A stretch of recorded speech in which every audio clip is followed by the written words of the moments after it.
So what's up sa mga kahombre ko dyan? Makagago, what's up man? Ano naman nga pala to? At syempre mga kahombre ko, alam nyo na, today is the day kung saan finally atin ang matutunghayan ang the biggest overpricer na napakamahal ng cup. The biggest reseller na nga, inaapakan niya pa. Ay, nako! Bakit naman ganon, Pio? Pinagtatanggol ka pa naman ng mga yan sa'kin. Ngayon, nag-iiyakan na sila laban sa'yo. The biggest clown! The legendary clown! Pio Balbuena! Palakpakan sa utak ang putang inang yan!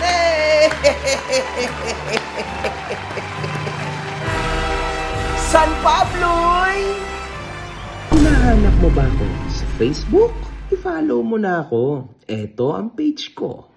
Sa mga hindi nakasubaybay, nakagawa na tayo ng video ukol kay Pio Balbuena noon pa, 9 months ago, kung saan tinalakay natin ang originality kuno ng Tambay Cup at ang pagiging overpriced nito. At ang pagsita ni Pio Balbuena sa mga nagpo-promote ng online casino kahit nagpo-promote naman ito noon. Dito sumabog ang issue ni Pio at lumabas ang katagang inspired or copy. Magkaiba po ang copyright sa inspired, okay? Inspired. Tandaan niyo yan, magkaiba ang copyright sa inspired. Sige, editor, ipakita mo ha, kada clap ko, ilalabas mo yung Tambay Cup at original na pinaggayahan na. Magkaklap ako. Sabihin mo, Wamos, ikaw mismo sagutin mo. Sabihin mo, at sa mga kahombre ko, sabihin nyo kung ito, inspired ba or copy? Inspired ba or copy? Inspired ba o copy? Inspired ba o copy? Tama na. It's infinite, man. Sabihin mo ngayon sa akin, inspired ba o copy? Ginawan din ito ni Makagago What's Up Man ng isang distra kung saan may pamagat itong presyong divisorya. Uploaded ito sa Facebook page ko. Bakit nakikila ko sa'yo, hipokrito ka? Galit ka kamo sa sugal pero nagpo-promote ka. Akala mo kung sino kang malinis. Not real, Pio. Mas peke pa ugali mo sa design ng cup mo. Simula nung B1 hanggang B18 niya kuno. Gayang-gaya sa new era ang Tambay Cup nyo. 100k kuno ang bidding, bobo hype lang yan. Sinong tanga ang bibili tas ang tahigan niya? Para sa mga hindi nakakakilala, si Pio Balbuena ay isang Filipino actor, rapper, film director at mas kilala sa negosyo nitong Tambay brand, kung saan nagbebenta siya ng cups at alak. Meron itong 638,000 subs sa YouTube at 6.9M followers sa Facebook, mga kahombre ko. Sa mga panahon din ng issue na to, ay hindi nagagawang sumagot ni Pio o magbigay man lang ng komento sa mga pangyayari. In short, hindi niya kaya na ipagtanggol ang kanyang brand noong mga panahon na nalalagay siya sa alanganin. Mas gugustuhin ko pa yung isa umiyakaw rito. And that's very bad. Kasi hanggang ngayon, mga kahombre ko, hindi tayo nagkaroon ng sagot doon sa mga ibinabato sa kanya tulad ng ginaya mo lang ba talaga ang mga design ng New Era Cup? Totoo ba yung sinasabi mo na inspired lang yan at hindi copy? How about naman yung alak mo? Totoo ba na inimport yan or literal na ginaya lang din? Kahit yon, mga kahombre ko, hindi niya nasagot. Kaya sa totoo lang, sa tingin ko, medyo nakaapekto yon sa brand niya. And up till now, hindi yon nagkaroon ng kahit na anong kasagutan. Sasagutin mo ako tapos. Nagkaroon ng isang post si Pio Balbuena kung saan sinabi nitong may nangungupal na reseller sa kanyang negosyo. Ito na lang isipin nyo. Pag tinuloy-tuloy nyo yung galawan yung sablay, titigil na lang natin to. Kaya ko naman to tinutuloy para sa pagkakakitaan nating lahat. Pag tinigil ko tong Tambay Cups, madami pa akong pwedeng pagkakitaan. Kahit papano naman ay may talent at skills naman ako at doon ilaan lahat ng energy ko. Kaso lang, pag nakikita ko kayong mga tambay na dito sumasandal at umaasa sa pagkakakitaan nila, Kaya hanggang ngayon, pinagpapatuloy pa din natin. Pero kung kayo din pala mismo ang mangungupal, itigil na lang natin ito. Dahil dito, naisipan ni Makagago na i-repost ito sa kanyang page at magbigay komento sa pangyayari. Kaya mo yan, idol. Tingnan nyo mga ka-hombre ko yung sagot ko. Kaso lang sana maisip mo pa rin na yung nag-uumpisa ka pa lang, andyan na sila para suportahan ka. Sure din ako, alam nilang lahat na copycat lahat yung ginawa mo, pero sinusuport ka nila. Tas biglang ganyan, parehas kayo ng utak ni Ato. One love, good fucking vibes. Ayan ang sabi ko. After nito, ay nagawang maglabas ni Pio ng isang cryptic post. Ito yung mga panahon na binibigyan ni Makagago si Ato ng napakalulupit na mga real talk. Kung saan si Ato ang sagot, may troll farm daw si MG. Par, paano pa maniniwala sa'yo? Bayad lahat ang galawan mo. Ayun ang sabi niya. So, para kanino ba to? O sino yung nagbayad sa'yo? Ang taas ng sales ng mga resellers ni Mata. Partida, may sakit pa yan. Mas may respeto pa ako sa isang katulad niya kaysa sa mga bayaran para mang-apak ng tao. Sabay bayad ng troll army para kunyari malakas talaga efekte, no? Anong pakialam mo? Alam naman nating lahat na yan para kay MG. Alam naman natin yan. Ito yung sagot ko sa kanya. Kung tunay na may bayag si Pio Balbuena, dapat pangalanan niya yung bayad na troll kasi ako, I am the highest paid. Pero gusto ko pangalanan niya kung matapang talaga siya. Sige nga, huwag kang puro parinig. Game ako dyan, Pio. Gusto mo pakita ko pa sa'yo yung bayad sa akin. Magkano yung binabayad sa'yo? Game ka ba? Pero gusto ko, aminin mo munang kinopya mo lang lahat ng design mo. Hindi yun inspired. Pangalanan mo yung paid troll na yan. Tonight is your night. Pag nahulasan ka bukas, iiyak ka.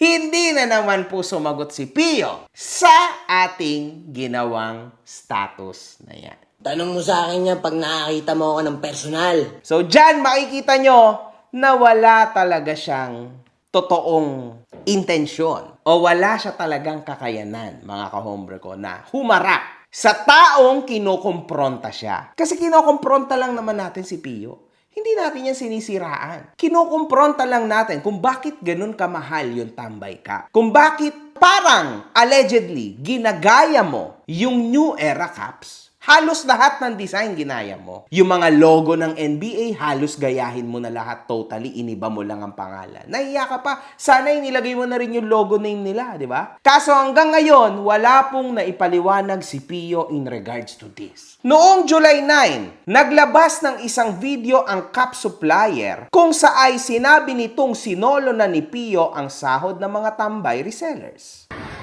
Ano mga tol, kinuha na yung sahod nyo sahod ng mga tambay Sinolo na ni Boss P.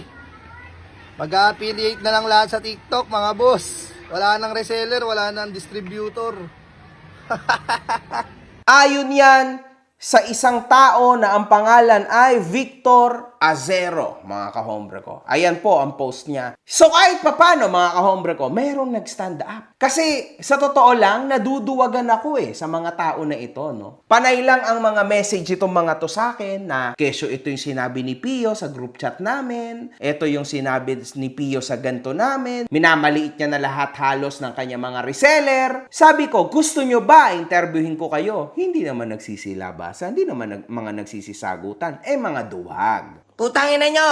Wala akong magagawa. Sabi ko nga mga ka-hombre ko, kung ayaw nyo o kung hindi nyo kayang tulungan ang mga sarili nyo, lalong hindi ko kayo kayang tulungan. Okay, yan ang totoo dyan. So ako naman, masaya ako para dito sa tao na ito, no? Ang pangalan ay Victor Azero. Kahit papano, mga ka-hombre ko, malakas yung loob niya. At sinasabi niya, yun nasa loob niya. This is good for me. This guy is good. Sinabi rin itong bumagsak ng presyo ng Tambay Cup dahil ang amo nilang si Pio ay sinasagasaan sila.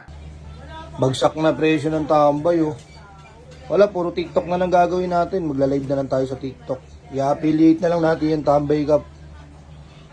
Wala, baliwala tong mga version na to. Kinuha ng pangit.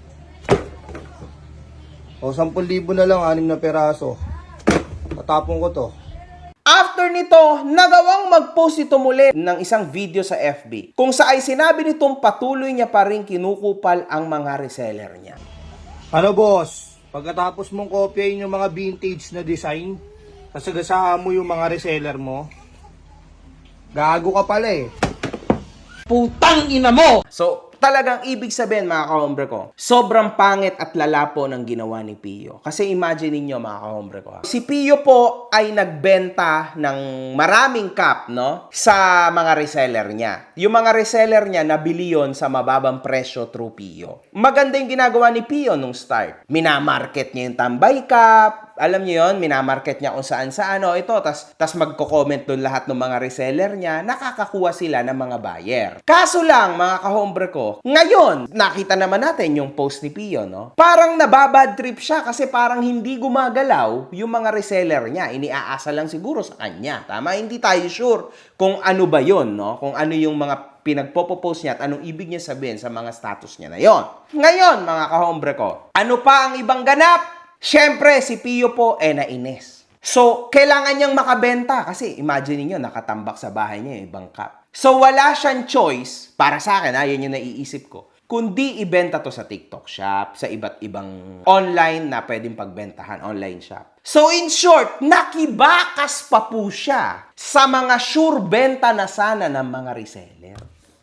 So, in short, mga kahombre ko, sinong bang pipiliin mong pagbilhan? Mga reseller o si Pio mismo? Siyempre si Pio mismo. In short, kinukuhanan niya pa po ng interes yung mga reseller niya. Yun ang motibo ba't nabuisit ang mga reseller niya sa kanya. Kapukin ang ina mong tanga ka. Nagawang mag-post ng kasintahan ni Pio Balbuena sa Facebook. Good morning. Yung gusto niya, okay kayo, happy kayong mag-asawa. Pero gusto niya, malaya siya gawin mga gusto niya nang bawal magalit ang asawa. Enlighten me please. Dapat kasi, tayong mga lalaki, kapag bumuo na ng pamilya, dapat yung oras at buhay mo nakafocus na sa family. Kung magwawalwal man, huwag sagarin katulad ng dati. Disiplinahin mo na sarili mo. Meron ka ng asawa at anak na naghihintay sa atin. Barkada nandyan lang lagi yan. Pero ang asawa at anak, kapag sila nagsawa, hindi ka makakahanap kaagad. Kung hindi ka pasawa sa buhay binata, dapat hindi ka muna bumuo na magbabawal sa'yo. Ang sabi po ni Ira dito, Kuya, sobrang grabe ka. Saludo po ako sa'yo. I-bless po kayo ni Lord at ang buong pamilya nyo po. Napakamagandang halimbawa po kayo sa mga asawang lalaki. Sana po dumami pa ang katulad yung lalaki, straight mag-isip. Yung iba kasi baluktot tabingi pa. So, medyo ugaling tambay. Wala ba kayong mga trabaho, ha? Walang trabaho, no money, no honey. Mirror method, Miss Ira. Gawin mo din mga ginagawa niya. Let's see if magugustuhan din ba niya ang results. If magpa-party siya kasama ang barkada, gawin mo din with friends. If uuwi siya ng 1 a.m., madaling araw, ikaw umuwi ka ng 4 a.m. Higitan mo. Let's see if magugustuhan din ba niya ang kalayaan na sinasabi niya. Tama! Kung ayaw mong gawin sa'yo ng asawa mo, huwag mong gawin sa asawa mo. Isipin mo muna pag sa'yo ginawa. Sana all naiisip yung mga ganung bagay. Well, I don't agree dito mga kahombre ko. Kasi kapag ang isang mali, sinagutan mo ng isa pang mali, then bullshit yung kalalabasan. Hindi po pwede yan. That's shit. Dapat ang isang mali, tutumbasan mo ng isang tama para maging tama. Hindi yung baluktot na nga, babaluktutin mo pa, kawawa ang mga anak nyo. No, that's shit. Hindi ako naniniwala dyan. Ako naniniwala ako na tama yung ginagawa ko. Ito ang mahirap na realidad ng buhay. Ang lalaki nakakapag-happy-happy kasama barkada, pero ang mga babae naiiwan sa bahay, nagbabantay ng mga anak at gumagawa ng gawaing bahay. Pag ang babae umalis ng bahay, sandali lang uuwi na agad. Pero ang lalaki pag umalis ng bahay, minsan inuumaga na nagagalit pa pag pinagsasabihan. Diba? Kuhang-kuha yung gigil eh. Well, ako mga kahombre ko, baliktad. Ano yung sabi mo? Ano yung sabi mo? Ako hindi ako natambay sa labas, wala akong tropa. Anyway, Sino bang linoko mo dyan, MG? pinasunuran rin ito ng isang post. Basta masabi lang cool ka, kahit mali, go lang. Wow, galing ng pakisama. Skills. Ay, Madalas sa kagustuhan, maging pinakamagaling, nakakalimutan natin maging mabuti. At nag-reply si Ira ng 100% right. Ngayon, sa mga gumagawa nito, you are evil people. So yun nga mga kahombre ko, ay nga lang, hindi tayo sure kung talaga nga bang itong status ng asawa ni Pio na si Mrs. Balbuena is straight away nakakikil kay Pio Balbuena. Hindi natin alam. Maaring may ibang tao siyang kinagagalitan or maaari din naman na talagang si Pio nga yung kanyang kinagagalitan. Paano mo nasabi yun? Pero hanggat hindi niya kino-confirm, chismis-chismis lang ang ginagawa nating lahat. Di ba napaka-misleading ng bullshit niya, men? Anyway, mga kahombre ko, nagkaroon ng isang post si Pio kung saay si Manny Pacquiao ang pumirma sa mismong Tambay Cup at nagawa nitong matanong kung magkano aabot ang presyo nito. Putang ina tol, bibigyan kitang 10K. Kilala kasi si Pio bilang isang overpricer dahil sa pirma niya mismo sa kanyang cup. Makikita naman po natin na sa reactions pa lang ng mga tao, ha na agad ang reaction. So, laughing emoji, mga kahombre ko. So, medyo sampal na naman to kay Pio. Ngayon, mga kahombre ko, ano-ano ba mga comments dito? 70 pesos lang, pwede na. And actually, to tell you the truth, mas masakit to kung ako si Pio kasi isipin nyo, meron siyang top badge, tambay nakalagay, and yet, binabash na din siya. Nakakainis, tangina tong utong lupa na to, na hayop na to. At sabi pa ng isa, mahal sana yan kung pirma lang. Sinira ng cup mo yung pirma ni Manny, aray ko, real talk. Napaka-bias mo sa akin. Grabe. Ang grabe naman po magsalita ng mga hinayupak na netizen na to, no? Tayo na nyo. Ito pa po. Yung pirma lang ni Manny Pacquiao ang bibilhin dyan. Yung cup walang value. Grabe. My God, ang sakit nyo magsalita. At ito pa. Hampas lupa po ang pangalan niya. And isa na naman po to na parang tumiwalag sa samahan nila kasi may top badge din siya ng tambay. Laging nasa isip magkano agad porket may pirma. Oh my God, man. Anong nangyayari sa empire na binild ni Pio? Na mga totohanan, masakit. Nakakalungkot mga kahombre. Ito ba? Sa kadahilan ng nakatanggap na naman ito ng pambabatikos ay nagawa niyang mag-comment, ang hirap nyo naman pasayahin, inis na inis kayo palagi no? Mga kahombre ko, ano ba ang masasabi ko dito? Humaharap po ang ating kaibigan na si Pio sa napakaraming problema. Sana naman Pio, kahit papano, bawasan mo yung problema mo, no? Pero, yung problema mo sa mga reseller mo, Pio, dapat yan ayusin mo. Kasi habang tumatagal, and for sure, after ng video na to, mas marami pang mga reseller mo o ex-reseller mo ang lalakas ang loob at maglalabas ng kung ano-anong ikakasira at ikakabagsak mo. So kung ako sa'yo, unahan mo na sila, gumawa ka na ng video, ipaliwanag mo na ang sarili mo kung ba't mo lahat to pinaggagawa. Putang ina nyo, hindi ko kailangan magpaliwanag sa inyo! You need to face this, man. Hindi to scripted. Tulad mo, ikaw magaling kang maghayag, maglatag ng script dahil ikaw ay direktor. Pero ito ay hindi scripted. Nakalaan dito ang tiwala ng mga tao sa'yo. Nakalaan dito ang mga fans mo. Delikado tong mundo na to, Pio. Trust me, man. Kailangan mo tong ayusin straight away. One love. Good fucking vibes. Mga putang ina nyo kayo.